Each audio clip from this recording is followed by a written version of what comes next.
Mga bossing, sa naghahanap po dyan ng friendly budget na automatic transmission, ito available tayo mga boss. 2014 model Toyota Vios na kulay black, naka R14 na mags neto mga bossing. Yan, tapos ang gulong naka Westlake, ito po is 90% red light, dito naman sa harapan is 80% red light mga boss. So sa mga nagtatanong kung uubra to sa long drive, so noong nakarang araw mga boss, i-service natin to papuntang Ordaneta, Pangasinan kasi nag-deliver tayo ng Toyota Wigo. So mileage nito is 88,741 kilometer. Yan. So 1.3 liters gasoline engine, 100% to na hindi binaha mga boss. Walang basag yung kanyang mga tail light tsaka yung kanyang headlight mga bossing. Yan oh. Oh. Yung kabilang side, may rim visor na rin yan mga boss. So price natin dito is only 340,000. So silipin lang natin kung anong meron dito. Okay, so pakita lang natin ng bahagi yung kanyang interior. Tapos discuss natin, start tayo sa ating front area. So 340,000 kasama na dyan yung transfer of ownership mga bossing. Ano?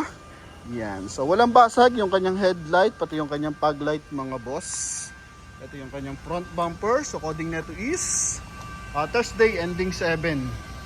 So pinaka-concern lang natin dito, kupas ang plaka. Kasi 2013 tsaka 2014 na plaka mga boss, mga kupasin yan. Okay? Tapos mga minimal scratches lang pagdating sa ating hood tsaka sa ating body unit mga boss. No? So ito pakita natin. Ito mga boss. Tapos, saan pa yan? Dito mga bossing. Okay, so ito pala, mancha lang naman to mga bossing, no? Yan, mancha. Okay, ito lang yung scratches niya. Then, pagdating sa side, may nakakita pa ko dito eh. Yan mga boss. So, mga minimal lang mga bossing. Okay, so kung hindi kayo maselan, ito, pwede to sa inyo mga boss. Yan, mga ganyan lang, maliliit lang mga bossing. Pero, 100% maayos ang makina, transmission, aircon, tapos pang ilalim natin mga boss, no? Yan. Ito. Okay. Yan. So, ikutan natin. Then, pasukin natin yung kanyang interior. Pag light housing, maayos din mga boss. Okay. Sa front area, meron siyang chrome grille. Connected sa kanyang Toyota emblem. Pagdating sa side, ito, R15 yung mags niya. Naka 4 stud. Naka Westlake tires mga boss. May signal light sa kanyang fender, pero power adjust na yung side mirror nito mga bossing. Nakatint to mga boss ha. Yan oh. Nakatint yan, kaya tingnan mo naman. Ang kisig ng dating. Yan mga boss. So punta tayo sa kanyang interior. Pagdating sa upuan nito mga boss. Yan, so wala man siya masyadong lundo mga bossing. Makapal pa yung kanyang foam. Yan mga boss, wala pa siyang repair or additional stitches mga boss. Ito yung kanyang interior. So naka 110 audio system. Lamig ng aircon mga boss. Busina, naka-upgrade. Yan, tapos power adjust yung ating side mirror. Okay. Then dito rin sa kabilang side. Yan. So basically is ano naman to, goods na goods yung ating unit. So naka dual airbag yan. And same time gumagana ng mga window. Eto, pati sa likuran. Pati sa kabilang side, mga boss. So dalawa to mga boss. Yung isa, kulay gray. Pero siya is nasa Naga City na mga bossing. Nabili ng ating buyer na taga Naga City. Ano, kaya nung nakaraan, dapat mapagpipilian nito. Kaso service natin to papuntang, mga bossing. Ordaneta, Pangasinan. So dito, meron siyang secret pocket para sa kanyang cup holder. Yan mga boss. Automatic transmission. May 12 volt socket dito. Ito mga boss. So nandito yung mga resibo natin na nagpagas tayo. Okay. Tapos dito sa NLEX mga bossing, no? Okay. Yan. So di pa natin tinapon yan mga boss. Tapos dito hindi na siya gumagana mga bossing yung kanyang ito pala gumagana pag nakasaksak. Ito pala no. Pero hindi kasi namin ginamit siya mga boss.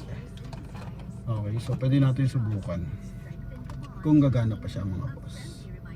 Pero pwede na yung tanggalin kasi may original naman siyang rear-view mirror kung sakasakali. So for now kasi hindi namin siya ginagamit.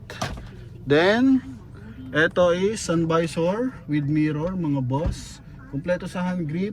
Kulay gray yung ating ceiling. Ito yung kabilang side. Yan. Oh. Ito yung ating door panel mga boss. Ha? Then dito yung kabilang side. So, ito naman mga bossing talagang yun nga, medium yung tint mga boss. Kaya medyo makulimlim pag nasa loob ka. Maganda sana kung medyo light, pero all goods to kapag maaraw. Yan ha. Then ito yung kanyang armrest, then handbrake. Punta tayo sa kanyang second row. Yan. So lahat pala ng window natin mga boss is Toyota yan. Okay? Yan. Ito. Toyota yan lahat mga boss. Pati dito sa kanyang mismong windshield. May portion lang dito, may masil siya ng bagya kasi inamin naman nabilhan natin nung nagpa-practice pa siya nag-drive, nasagi niya to sa poste. So yun, kaya may masilya siya ng bahagya. Okay, so punta tayo dito sa kanyang second row. So ito yung kanyang second row. Oh, mabangong loob. Tapos maayos pa yung kanyang mga upuan. Yan, ito yung kanyang ceiling. Then meron din siyang cup holder. Okay, tapos puntahan natin yung kanyang trunk compartment.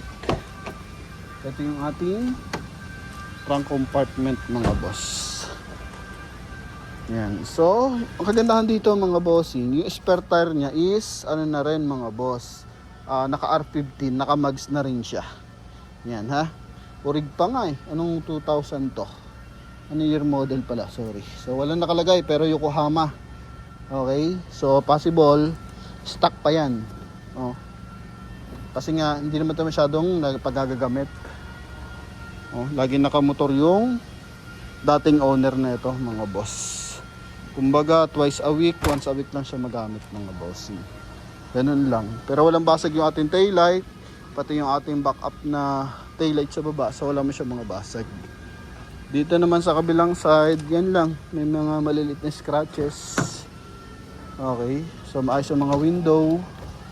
Yan. 100% na hindi binha ang ating unit, boss. Ha? Ito yung kabilang side. Okay. All goods pa to mga bossing. Only 340,000 kasama na dyan yung transfer of ownership. I-hazard lang natin para ma-check natin yung kanyang mga ilaw. Okay. And tulad ng sabi ko, gamit namin to nung nakarang araw lang mga boss. Yan. Oh. And syempre papakita natin yung kanyang engine bay. Dito lang may discoloration ng bahagya mga boss. Oh. Siguro pinunasan ng yan. Tinamaan dito mga boss ng wax. So hindi kasi basta-basta matatanggal kapag ganun. Kailangan i-bapping na maigi. So pasilip natin yung kanyang engine bay. Ito yung engine bay niyan. Ito lang yung napapansin dito na scratches. Oh.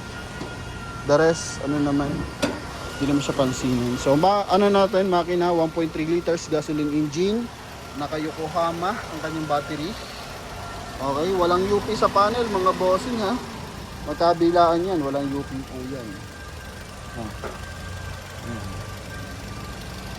Alright, so, ito mga bossing, sa naghahanap dyan ng legendaring matibay, ang makina, ito, available tayo. Toyota Vios 2NZ ang kanyang engine description.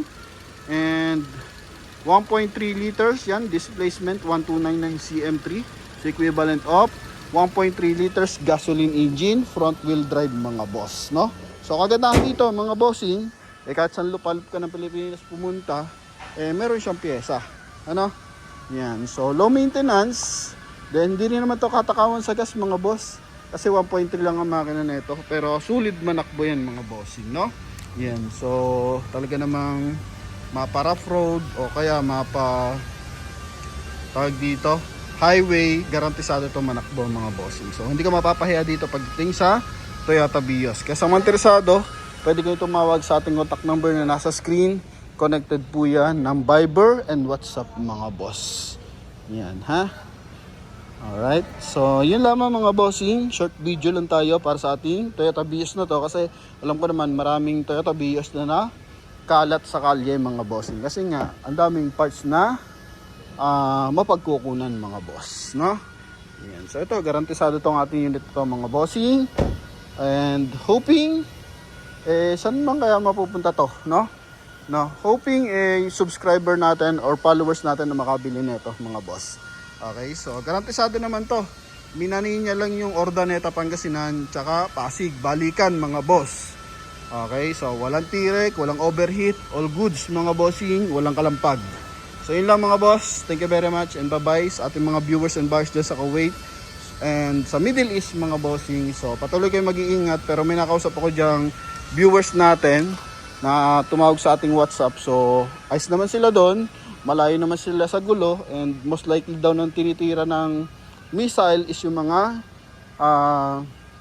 base militar or base ng US mga bossing. Kaya sa mga nag-aalala nilang mga kamag-anak, so yan yung balitang totoo galing sa mismong nandun sa Kuwait mga boss, no?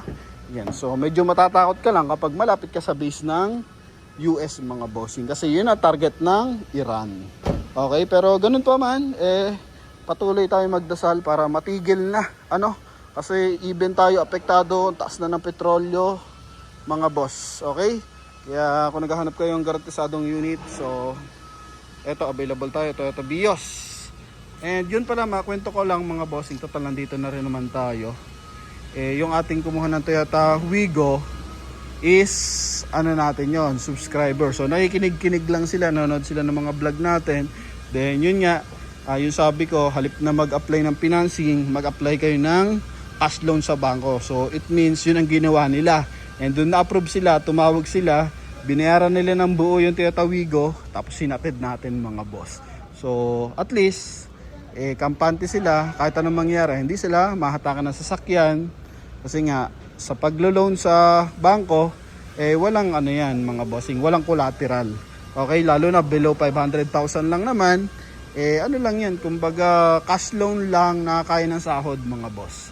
So yun lang, at least nakatulong tayo sa ating mga viewers and buyers na magkaroon ng best option kung kulang talaga yung pera. Okay, kaya tuwan-tuwa sila, hindi na nila tinest drive kasi nga, kauba naman Pasig hanggang Ordaneta Pangasinan. So mas na dumating yan, all goods talaga yan mga boss. So kaya sila satisfied na satisfied mga bossing, no? Yan, so pangalawang unit na natin yan dyan sa Ordaneta. Tapos Kalasyaw, meron din. Hoping madagdagan pa kasi marami tayong viewers and buyers dyan sa Ordaneta Pangasinan, same time Tarlac, yan. So kahit sa lupalop ng Pilipinas din, yung ating bumili ng kulay gray na ito kasi same day yun nabili, Vios tsaka Wigo. So taga Naga City, nag-travel sila ng 10 hours para makuha yung ating Toyota Vios na 2015. Okay, so dapat ito talaga orsunada nila. Yun nga lang, nakagayak na to, paalis, and same time napag-isipan nila, marami na silang black na kotse, so mag-gray naman. So nakarating sila ng Naga safe and walang aberya, walang tirik mga bossing. So ganun tayo magbenta ng unit mga boss. So yun lang, thank you very much, bye bye.